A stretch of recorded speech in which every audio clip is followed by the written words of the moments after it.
In reselling, one day you're in, the next day you're out.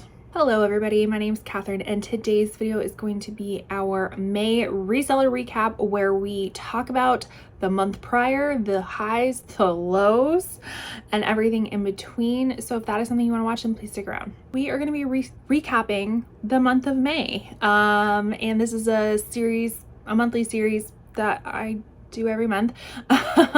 And basically I just kind of break down what it's like to be a part-time reseller. That is what I'm a part-time reseller and I have a full-time job. Reselling is kind of like a full-time job too. It just doesn't pay like a full-time job. But anyway, so I like to give you a glimpse of what it is like to be a reseller in today's world. I sell on multiple different platforms. We will get into that a little bit later in the video.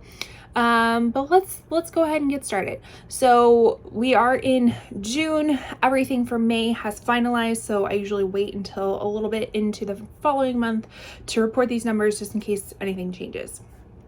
And when I mean anything changes, I mean like a return. But everything has finalized. So we have hit a summer slowdown. And if you're new to reselling, or even if you're seasoned reseller, this is the time of year that things kind of come to a screeching halt when it comes to reselling, because people are busy. They want to go enjoy their summers. They're out of school, they're taking vacations, so they're just not really reselling. And I think that's for buyers and sellers too.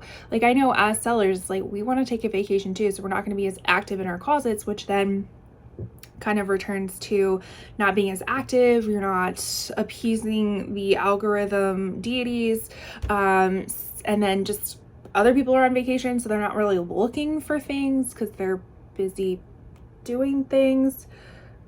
So it's kind of, it's a cycle.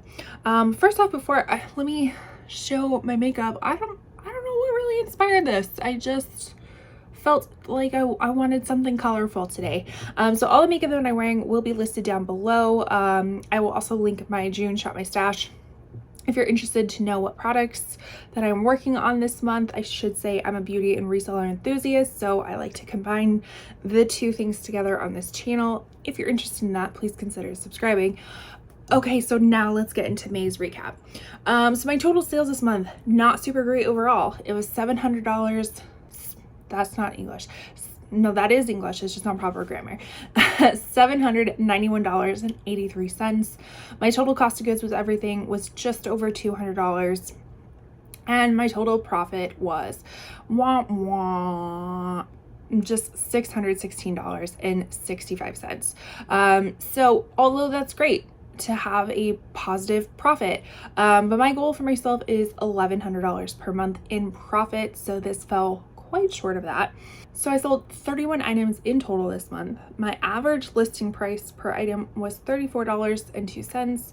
My average cost of goods, so how much money I spent per item, was $6.27. I get them from a wide variety of places, including garage sales, thrift shops, pretty much it. Except I have a wide variety of thrift shops, so let's just say that. I'll link my thrift haul up in the corner for you, or my playlist of thrift hauls up in the corner for you if you're ever curious to see some of the things that I get. But my average profit per item was $19.27. My average days to sell was 57 days, so that's pretty cool, because I think last month it was like in the 80s, almost close to 90s, so that is pretty cool.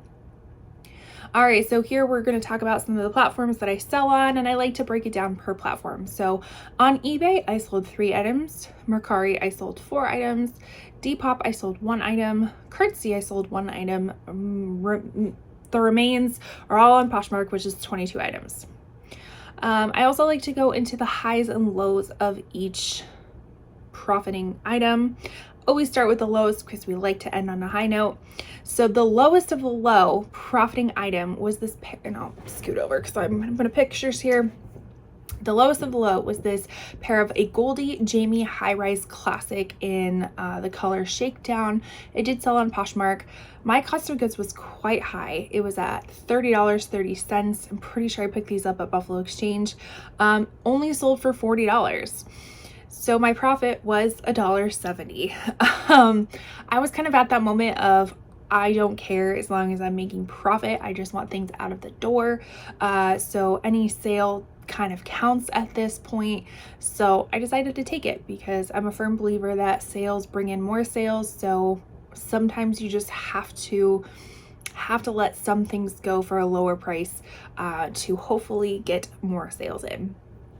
But I did have it listed for 80 days within the first time of listing it, and I did receive an offer from the buyer. So what had happened is I was sending out pretty aggressive offers, and it probably was a 60% off offer, and they let that expire and then basically countered it at even a lower price. So again, I was just kind of happy to make a little bit of money on it and one item out the door. They do get better from here though. So the next item was this bag. This is an Eloquii faux brown suede camera bag. I originally thought I was going to keep this myself, but it was just a little bit too bulky for me. So it did sell on Poshmark. My cost of goods was $8.09. It sold for $18. So my profit was $6.31. It took 82 days to sell within the first time listing it, and I did send an offer to the buyer at 60% off. So I was doing aggressive sales on things to get them out the door. The next item was also a 60% off offer that I sent to the buyer. It was this Steve Madden Tidal Green Camo Slide Sandal. Sold on Poshmark. My cost of goods was $6.23. Sold for $16, and so my profit was $6.57. It did sell within 117 days of the first time listing it.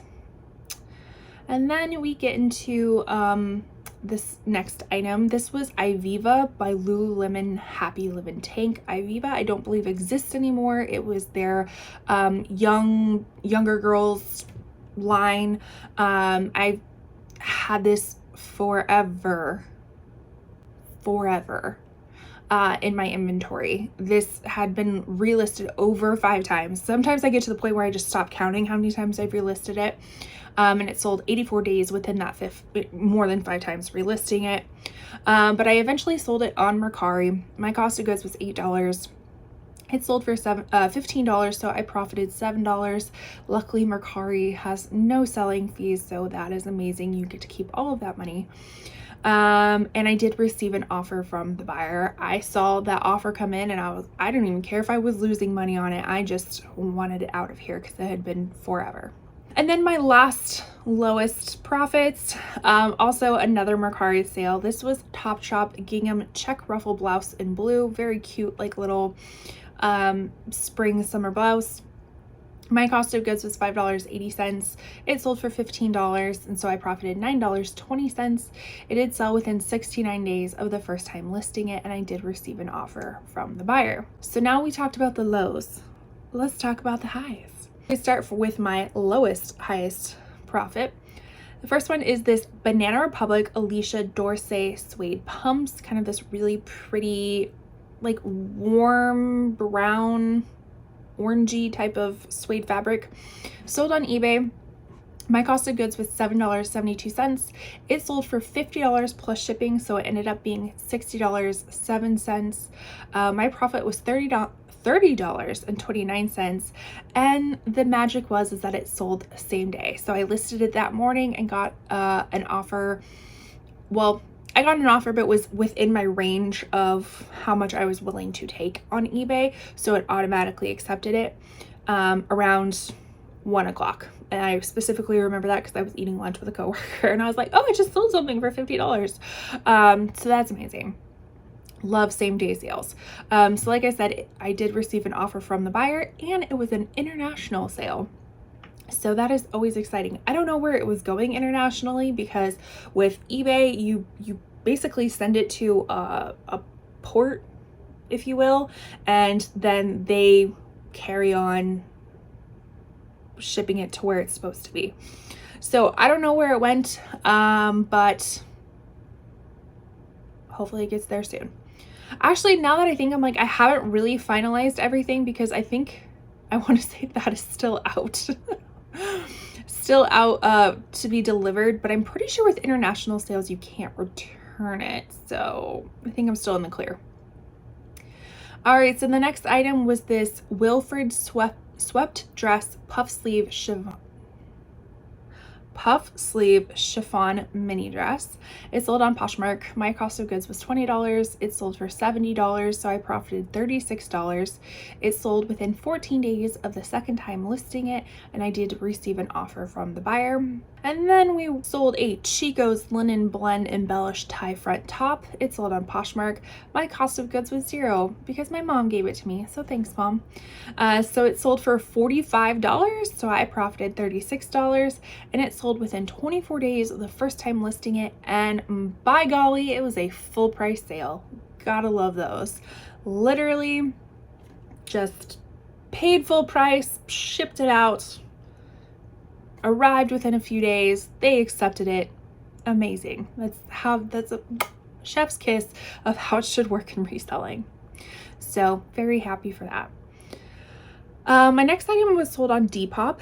It has a very long name. Adidas Outdoor CW Winter Pitch Mid CP Leather Hiking Boot.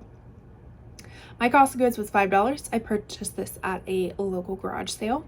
It sold for $87 plus $47 because I shipped it internationally, so it came out to $134 total. My profit was $65.95. It did sell within 170 days of the first time listing it, and I did receive an offer from the buyer. This buyer ghosted me for quite some time. They had made an offer. I said, yeah, sure, I'd take that offer, and quoted them with shipping. Never heard from them for probably like 2 months. And then all of a sudden they reached back out, said they would be willing to purchase it with that shipping cost. I'm pretty sure it went to the UK and shipped it out next day. This item actually had previously sold on Poshmark as well, but then they canceled the sale, which was quite disappointing. But I'm pretty sure I made more money doing it this way. And then it was not boosted. So on Depop you have the option of boosting, or you have the option of, you don't really have the option. You have the option if you want to boost your items, but you don't have the option to know if it's sold boosted or not. So this item actually sold not boosted, meaning I didn't have to pay that additional 8% fee. So that's pretty cool. I boost all of my items on Depop, but sometimes they sell not boosted, and that's wonderful. All right, and then the very last item, this is my highest profiting item of this month, and it really came in clutch. It was this Veronica Beard Ottoman Wool Dicky and Ivory. I did sell this on Poshmark. My cost of goods was $1.45, and I will link my ThredUp unboxing because I got it in a ThredUp mystery box, so that's why my cost of goods was so low. So I'll leave that up in the corner for you if you're interested to see the unboxing of everything else. It sold for $140. So my profit was $110.55, which I got what did I get, the 200-pound box? No, that seems ridiculous.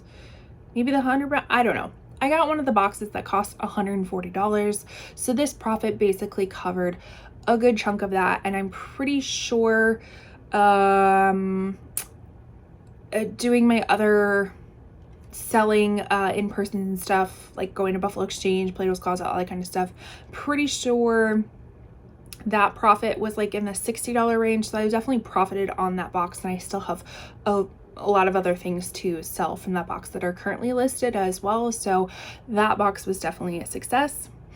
It sold within 5 days of the first time listing it, which is amazing. And I did receive an offer from the buyer, so that is even better. So not only do I like to talk about individual sales, but I also like to talk about bundle sales. And I only receive bundles on Poshmark. I don't think I've ever received a bundle anywhere else, and I like how Poshmark allows you to easily make bundles. I'm pretty sure Mercari allows you to do it as well. I've just never had one. And I should say the only other bundle I've had was on Depop, but that was like when Depop first started, and it was kind of an archaic way of having to make the bundle, but regardless, Poshmark is where I get the bundles from. So my lowest bundle was this combination of this Sari swim nary bottoms in light purple, so kind of these like high-waisted bikini bottoms, and then this Chico's Southwestern print flannel button up top. It was flawed, it was missing a button, which was noted. The buyer knew that. My cost of goods was $12.97 total. It sold for $22, so I profited $4.63. Again, I was just happy to see those items go. This person had tried to purchase this previously in the previous month, and their offer was lower, and then eventually they came back a few dollars higher, so I was just said get it out the door. And then my highest bundle actually came at more towards the end of the month. It was this, well, both of them were barbell motive short sleeve dress shirts. One was in gray and one was in black. My cost of goods for both of them was $6.16. It sold for $36, and so I profited $22.64. All right, so some additional notes. I did have one case open and it was returned. It was on Poshmark. There was a flaw on one of the dresses. It was a bundle, unfortunately. There was a flaw on one of the dresses that I just didn't catch before listing it, so I just said send the items on back. And so I do have them, and I do need to get them re-photographed, or at least the area that was flawed re-photographed and put back up. I had 2 same-day sales, so we already talked about the Banana Republic pumps, and then this other one was this pair of Abercrombie & Fitch black mom short high-rise mom shorts. They did sell on Depop, and what was really cool is Depop does these kind of like features every so often that it's like if you list and sell within this week, there's no fees involved with it. So that ended up being a no fee kind of promotion, so I didn't have to pay any seller's fees, so I got all of that profit, which was amazing. Same week sales, so something that I listed and sold within 7 days. I did have 6 items, which is pretty cool. I had 1 full price sale, which was that Chico's top that we already talked about, which again, epitome, chef's kiss. That's how reselling should be, or ideally should be. And then my posture VA, I always like to kind of see how many offers I'm getting, or how many buyers are accepting the offers that I'm sending out through Posture VA. If you're unfamiliar, it is a automated sharing and offer service. It's an extension on Chrome, and it just kind of taps into your Poshmark, so it shares for you, it sends out offers for you automatically. It just automates your business. So I pay for a yearly package basically, which I don't think exists anymore. I think you have to do it monthly. But I always like to see how many sales I can get from that Posture VA. I have it set for 20% with no shipping discount, and so I got three sales through that, so that's pretty exciting. And then I always have an ongoing sale of 2 for $36. So I always talk about this, I always like promoting it, and it is basically anything in my closet that is currently priced $99 and below. You can buy 2 items that are priced $99 and below and get them for $36. So if you think about it, you could get $198 worth of stuff for $36. So I did have 4 sales off of that, which equated to 8 items total. And there's really no limit, although I say it's 2 for $36, but you could do 3 for $54 or 4 for $72. So it just really encourages people to bundle, and I like getting more items out the door. I'd rather take a little less profit to ensure that more items are leaving than hoping that somebody will buy one item at a higher price. I also track how many offers I receive and how many offers I send. So I actually received 16 offers from buyers this month, which is pretty exciting. I like to see that people are actively, my guess is that they're actively searching for these items, or that they're desirable enough that people want to send out an offer, compared to me trying to entice you to purchase, which I did send out 8 offers, including those Posture VA sales. So 3 of the 8 were the 20% off. And again, I like to I like to track if things are promoted or boosted respectfully on eBay or Depop. So I had 2 promoted listings on eBay, and then 1 was not. And then my only other Depop sale was 1 that was not boosted. It was those Adidas. So I also like to give notes to myself: what worked, what didn't work, what can I try to do in the future or continue to implement. So historically, I noticed that I typically have a lower profiting month, the month following a really high profiting month. So for example, in April, it was quarter 2, and so every quarter I'm trying to do this clearance sale, and so I sold a lot of items. I'll link that April's reseller recap up in the corner for you if you're interested to see everything that I sold. But then historically speaking, I always feel like the month following a really big sales one is just really dramatically low. Again, I don't know if it has anything to do with like the algorithm or anything like that. It just typically is. So I just kind of expect that. Another thing too is diversify your platforms that you're selling on. Again, I only sold 31 items this month, but a third of those came from other platforms. So if I was only selling on Poshmark, I would not have made those additional 10 sales. So really consider diversifying. Something that I like to use to help cross list is Vendoo. Again, I will have my link for Vendoo and Posh VA down below. It's basically, it allows you to cross post to tons of different websites. All the ones that I list on, plus more. There's Whatnot, there's Kitizen, there's Grailed, there's a lot more. I'm not on all of those platforms, but the ones that I am on, it definitely cross lists too. So make sure you're diversifying. Don't be afraid of eBay. I know a lot of people have fears of eBay, and I mean, it is a little bit like if you're used to listing on Poshmark, listing on eBay is a little bit different. But once you get the hang of it, it's super easy. So don't be afraid. And when you diversify your platforms, and this is my next note to myself, is that it opens up the possibility of international sales. Again, it doesn't always happen. It's kind of rare for it to happen for me, but I had 2 international sales this month. So again, don't leave money on the table if you're even if you are just to list on 2 platforms, pick one that has international capability. So for me, that's eBay and Depop.